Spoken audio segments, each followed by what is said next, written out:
If you enjoy what we do, please support the channel by giving the video a like.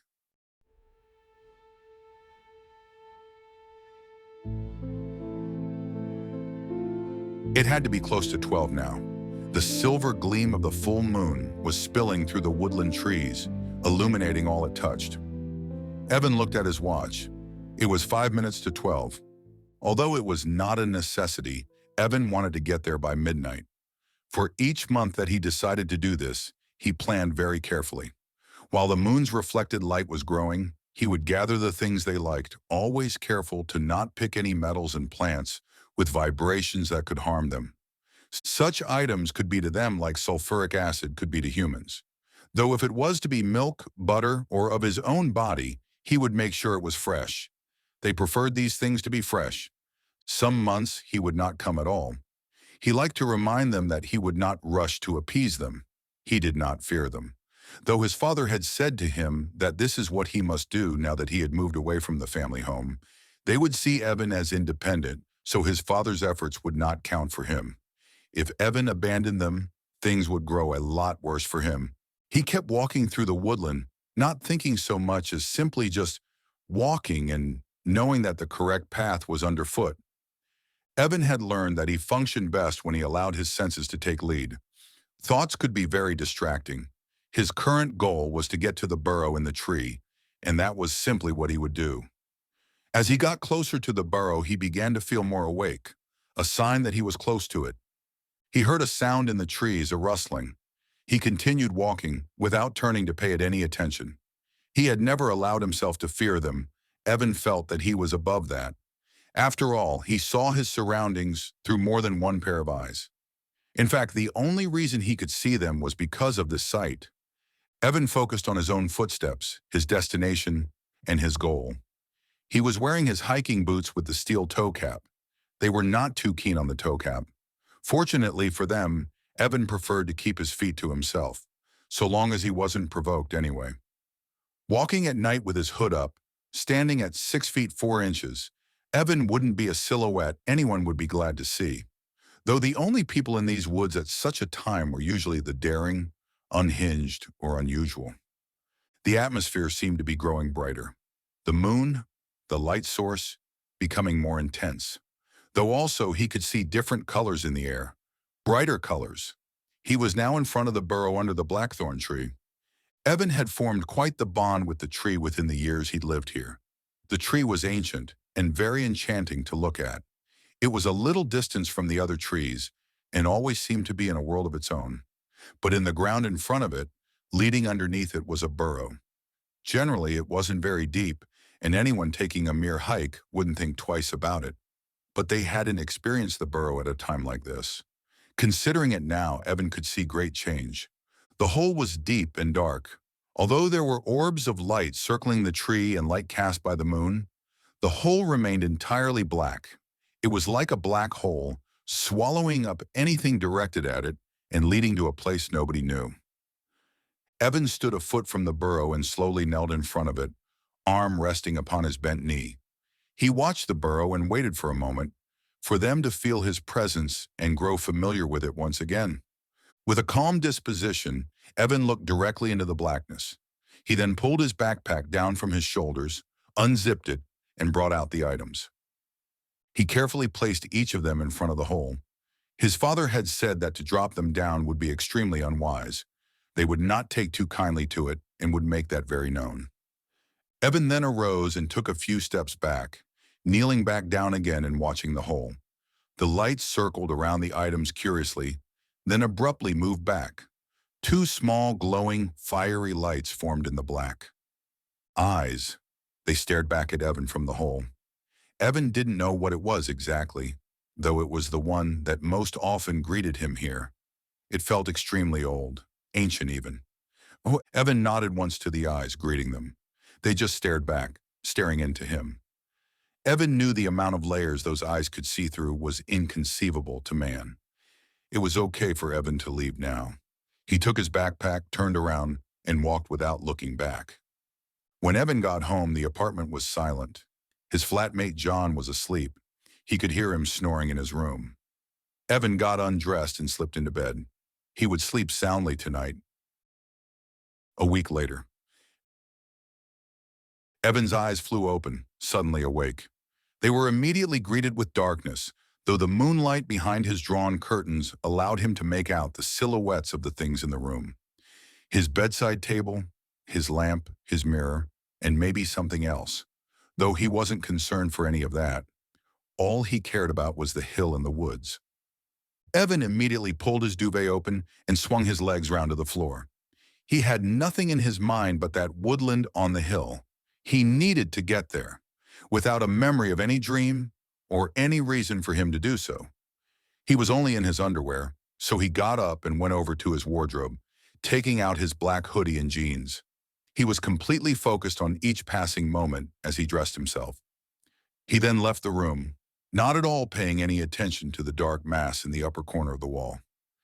Evan made his way to the front door, not bothering at all to turn any lights on. He did not need his sight in any way. For this situation, they were quite useless guides. He then put on his hiking boots and jacket, took his car keys from the kitchen counter, and made his way out to the car. As soon as he was out of the door and in his car, he was on his way. Once he was coming up to his destination, he began to feel more relaxed, though his actions were still without usual logic. But that was mostly what he would expect, what with the strangeness surrounding each day. Every day of his life, even in his childhood, had been distant to normal reality. No day had gone by where he had not seen something the human eye was not supposed to see. Evan didn't know why, but he didn't have average human perception. That was something he was used to. And still, after being so different from those around him, he managed to get on well with everyone. All through education and at work, he had been popular, admired, even an object of lust. He didn't feel lonely or unstable, no matter how distant his world was from everyone else's. Maybe that was because his family accepted him. Maybe it was because he had always received adequate attention from those around him. A day at school, socializing and studying, to a night of being watched by black masses of smoke standing at 6 feet tall. He could adjust and accept greatly. Maybe it was just because it was his life. To him it was normal, so there had never been anything to get used to. He parked on the road beside the bottom of the hill, switched off the engine, and stepped out of his car. He looked up towards the hill on which this part of the woodland resided. The moon was watching over the trees, though she was pale from the blanket of clouds before her. Evan could see patterns of energy emitting from each tree, though radiating out from amidst the trees was darkness. And that was where Evan had to focus. Evan began to climb the hill, treading straight through the vegetation. He could feel something watching him from the darkness. It was calling to him, beckoning him up the hill with its energies. It had reached him from his own bed. Each step felt natural, as though he was being led. Though he felt so out of touch with the physicality and solidity of his surroundings. He had experienced things like this before, though this felt much more intense. Once he was up in the woodlands, amidst the trees, he could see clearly in his head where he had to go. A clearing. He had been there before. It was sloped, populated by blackthorn trees, though in the center was an oak tree of great age. The trunk was very wide and rough, and thick moss-coated branches came out of it from the top, growing in every direction. The clearing was quite high up on the hill, so he would have to trudge through ivy to get there. The image was still in his head, but it didn't feel like a thought or memory. It felt like he was seeing it as it was. Evan made his way through the clear path. He passed a few young foxes, gaunt and wary. They were about to run off, but the peculiarity emitting from the young man caused them to hesitate, eyeing him with curiosity. Without taking their eyes off him, they slowly retreated into the darkness. The moths fluttered straight past him also, preferring the spaces far from him. Evan continued to walk. With each step he took, the image in his head grew clearer. The sound of the ivy brushing his boots, the rough soil underfoot. Every sensation seemed heightened, though still somewhat distant. He knew immediately once he'd reached the clearing. The moonlight had grown dimmer, blocked off somewhat by the shrouding branches of the oak tree. It was looming down over Evan, watching him. Though darkness was still in the background, its blackness fixated upon him. Evan stood in the center, waiting. For what, he didn't know. He just knew he had to do so. He was calm, disturbingly calm. There was a silhouette to his left side, average height, man-shaped. Calm. To his right side there were lights. Jack-o'-lantern. Will-o'-the-wisp. He recalled the writing in his father's folklore books. He turned to them, his attention captured. They were bright but gentle. There were 3 of them, about the sizes of tennis balls. 2 of them were pale red, like dim but pigmented fires. The other was white. Seemingly satisfied that they'd captured his attention, they began to move, weaving in and out of each other, dancing around in indescribable patterns. Evan was beginning to get lost in them when they abruptly blended into each other and became one. Evan's eyes began to burn, and he began to feel lightheaded. He looked away. The lights vanished. It was then that he noticed the shadow that initially had been one at a distance had now become several. It was moving towards him, seemingly from all sides. Drowsy, they were mirroring each other. At first it had seemed like they were sliding human shapes, but as they approached nearer, it became more apparent that they were masses more than anything. Shadows, blackness. No matter where he turned, he could still see them. He closed his eyes and they were still there. The light-headed feeling intensified. Evan pressed his hand to his forehead, as if that would somehow still his increasingly spinning head. He could feel them around him, wispy, though intense, touching him in ways that no solid thing could. Finally, he felt himself being torn from his body, shooting up into Nyx and being thrown into the blinding brightness of ether.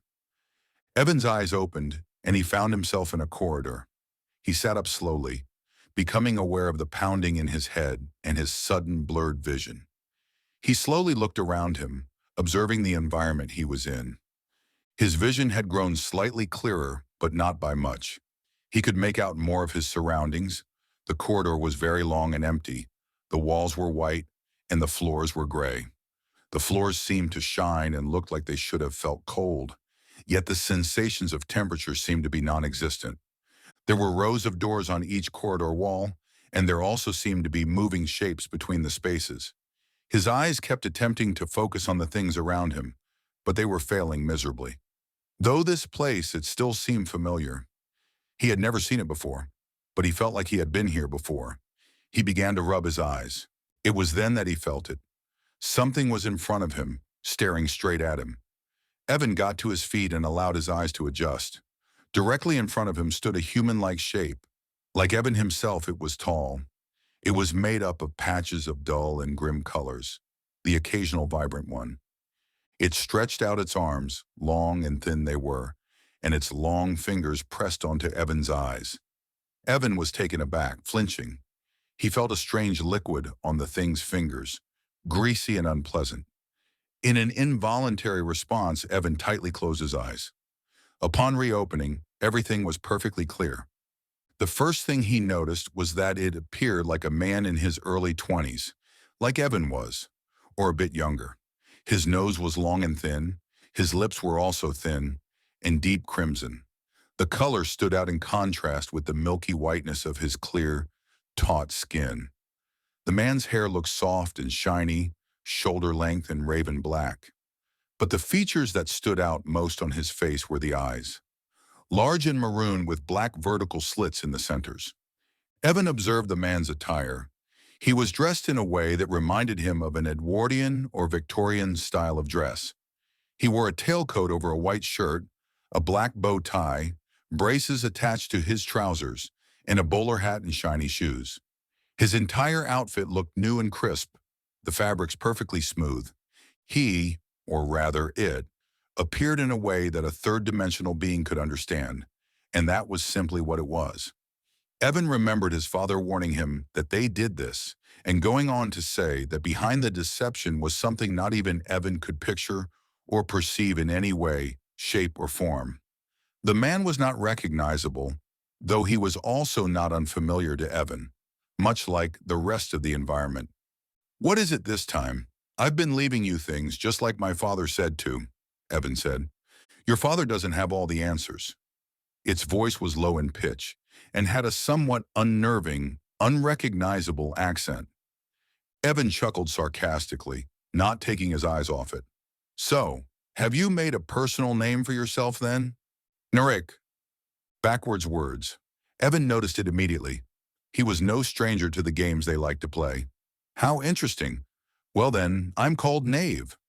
"Knave," he repeated. "I may use that sometime." Something about the blankness in the man's response unsettled Evan. There was an uneasiness about the man, the way his mouth remained straight, lips unmoving when he spoke. The way he did not blink, not once. Those eyes, a deep, intense color, the shade of dark, fresh blood.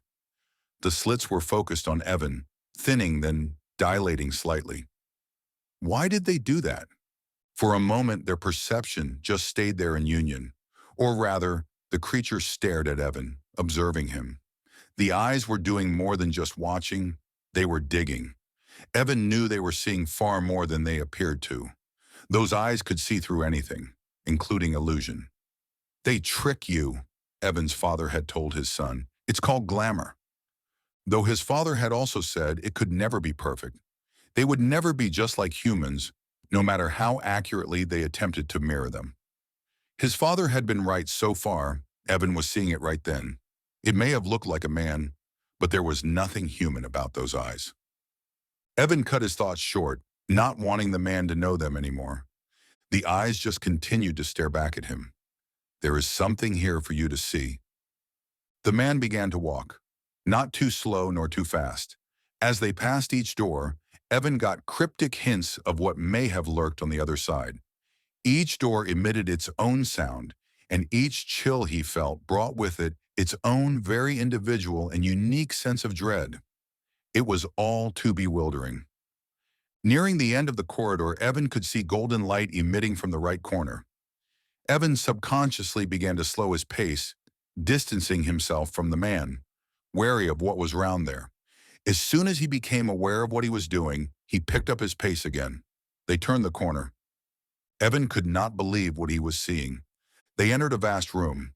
Inside of it was a sight Evan had never seen before. It was beautiful and enchanting. The walls were covered with art, naked bipedal male and female bodies, with skins in many shades of browns and reds.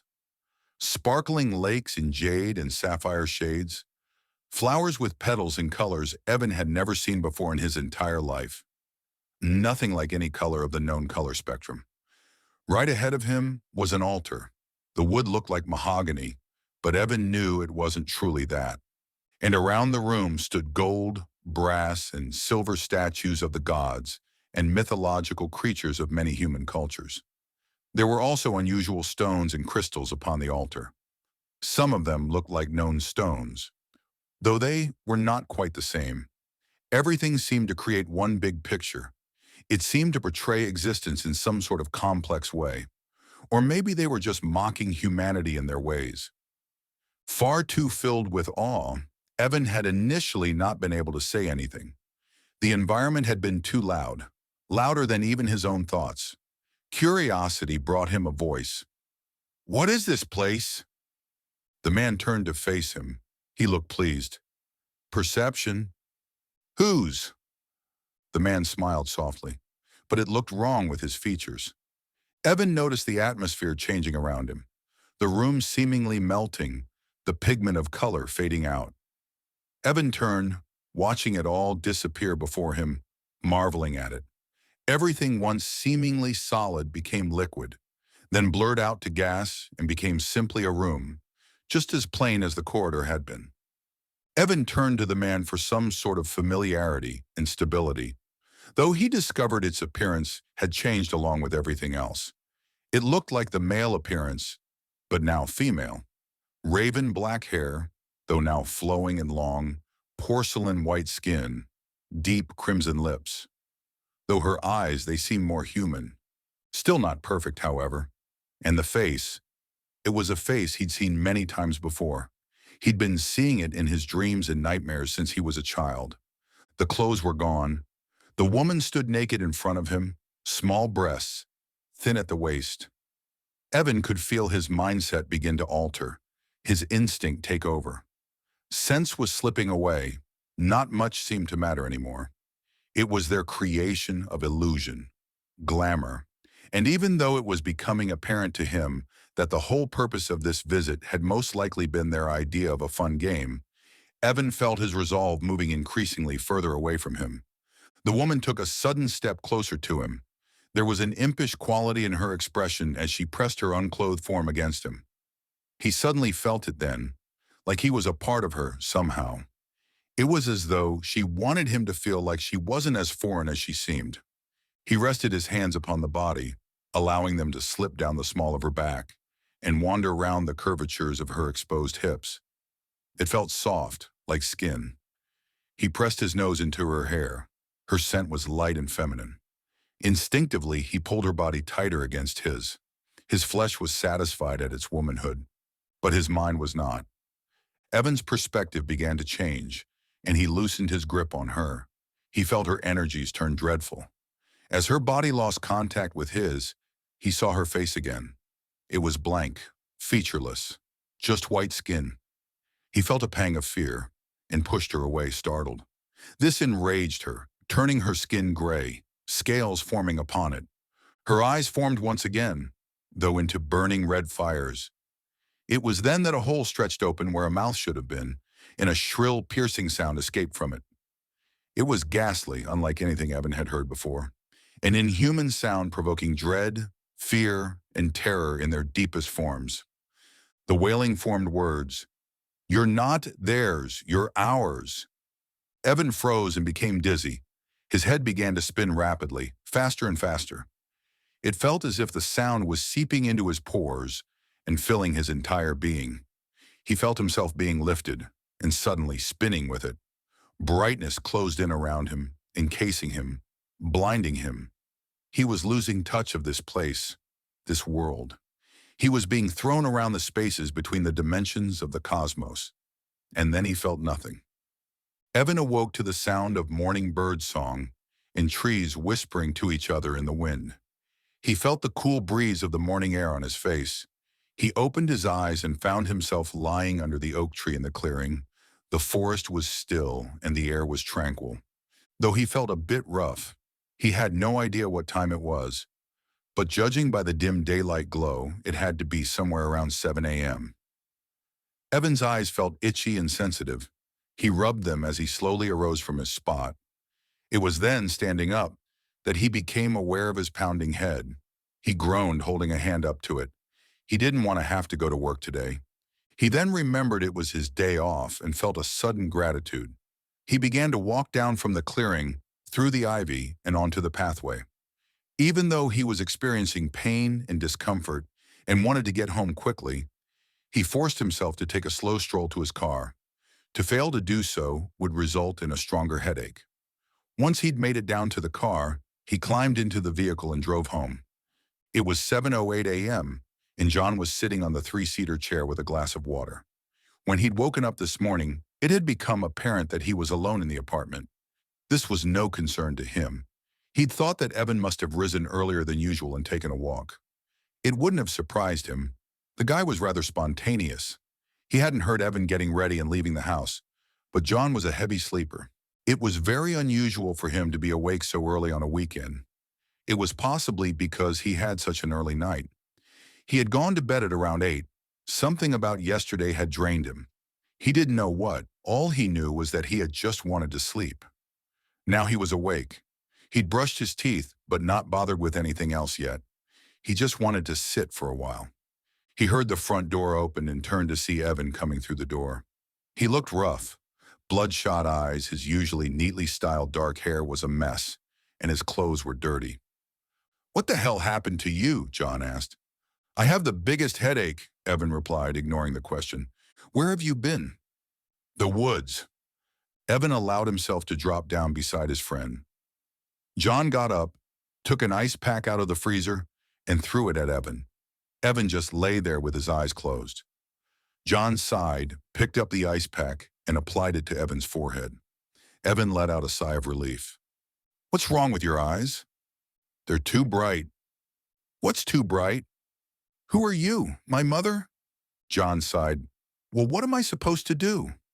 Stay silent? You just come back here looking like you've been dragged around the woods all night, and you're making no sense. Evan didn't respond. He just stared up at the ceiling blankly. After a while, he said, They want me more than ever now. I think I'm going to find out. Find out what? Why? John didn't say anything more about it. Evan coming back in such a condition began to make a bit more sense after that. Evan didn't need to say any more. John just knew it was something that would only make sense to him. He thought Evan was weird, but he didn't think he was crazy. John thought back to all those times as children when he had stayed over Evan's house.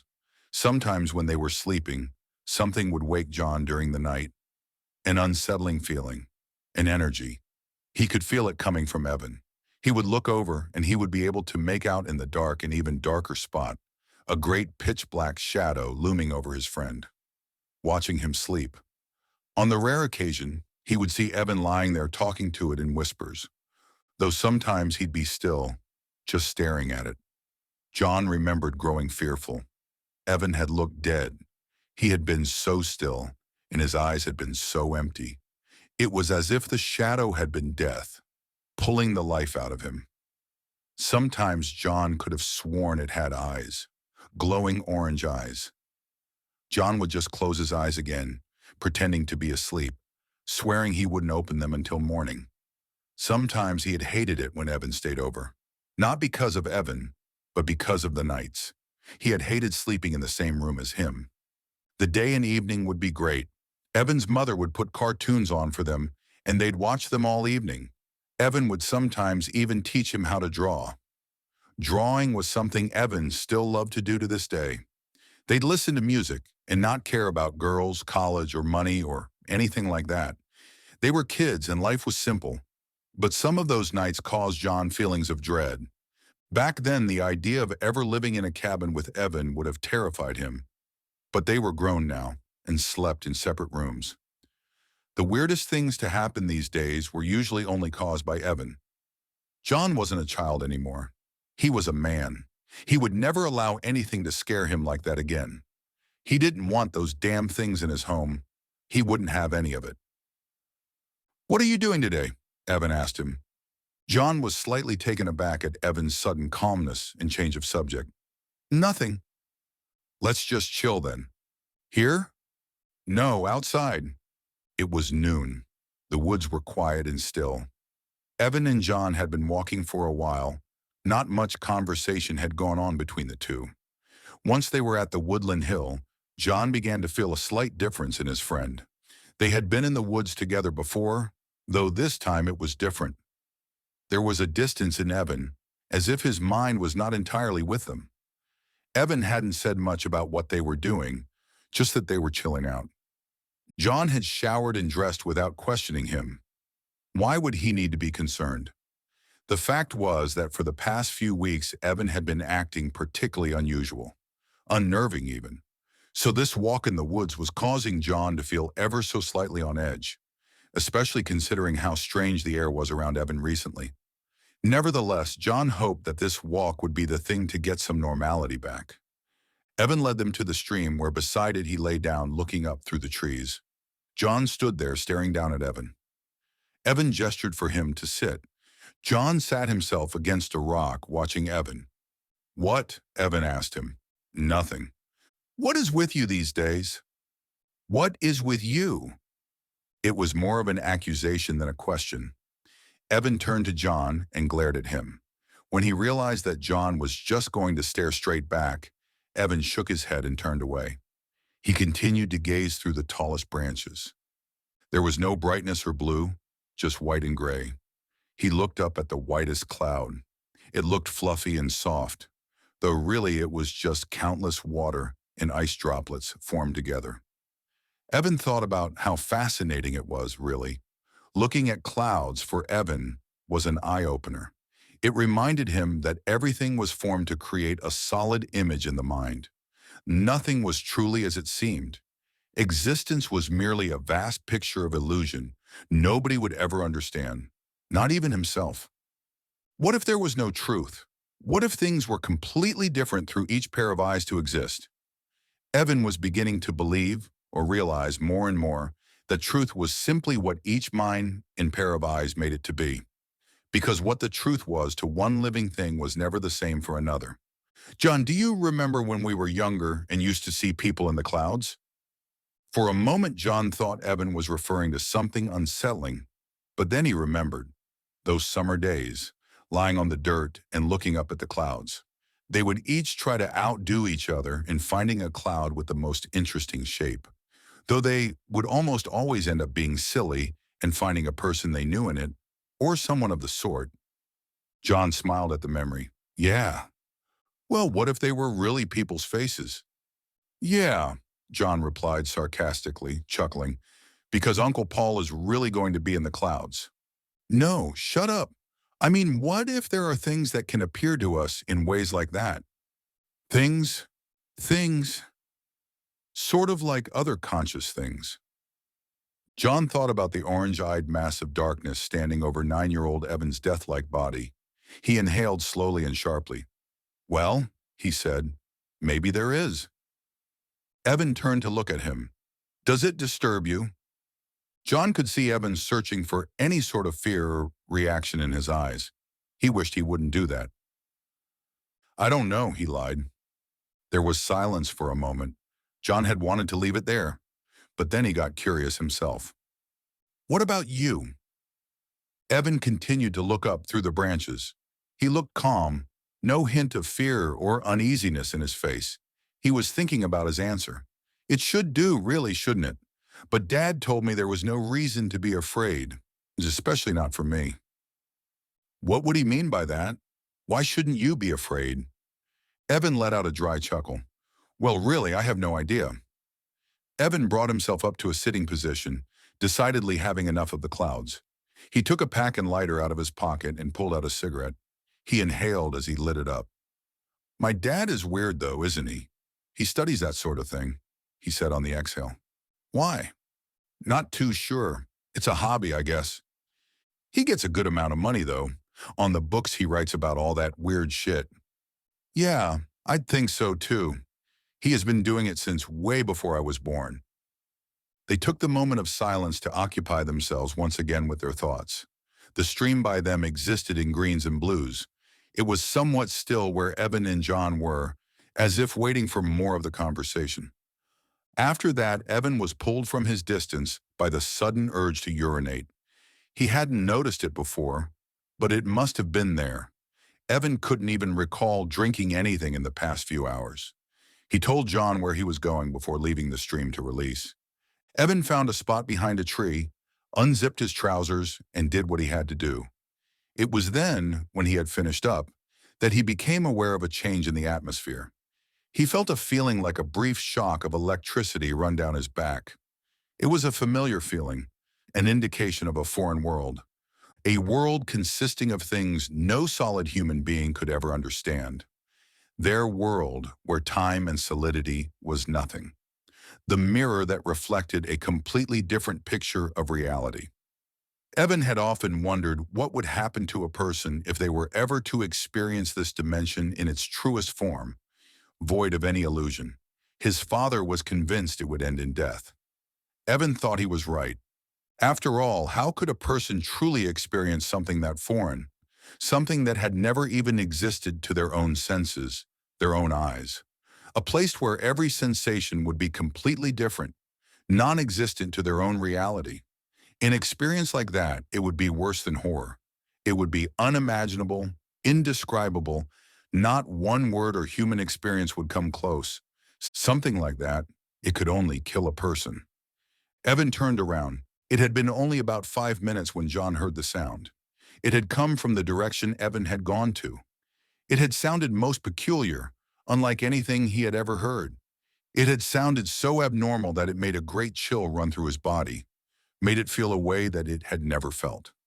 The best comparison John could think of was being in a vehicle going over a great bump while a stick of ice went through his body. Not something likely to happen. He'd felt the sound more than heard it. It had been slow and rhythmic, inhuman, ungodly, and then it had stopped. John had been momentarily stunned, as if the sound had infiltrated his entire being and buried itself inside of him. Though now the panic and anxiety was beginning to set in, he quickly got to his feet. "Evan!" He began to call Evan's name. No response. He hurried off in the direction that Evan had went, the direction of that dreadful sound. He stopped immediately when he saw it, a gaping black hole swirling rapidly.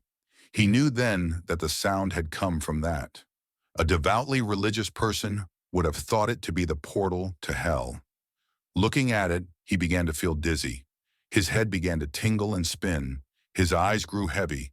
His knees became weak, and he dropped to the ground. The first thing Evan smelled was mud. The first thing he saw when he opened his eyes was a figure in the darkness of night, surrounded by candlelight. Evan was lying a small distance away from them, rather confused, anxious, and curious. He remembered what had happened. He had been in the woods with John. He had released his bladder, and then he'd felt something behind him. He turned to look, and his mind was completely blank. He couldn't remember anything he had seen after that. Though now he was lying on the ground in a woodland, watching a young woman on her knees surrounded by a circle of candles and holding an old-looking book. She was wearing a black hooded robe, but her youth and femininity had been given away by her voice and slender hands. She seemed to be chanting something. Around her were orbs of dancing lights, she was calling them. Evan watched on in awe. The woman momentarily paused her chanting and abruptly whipped around.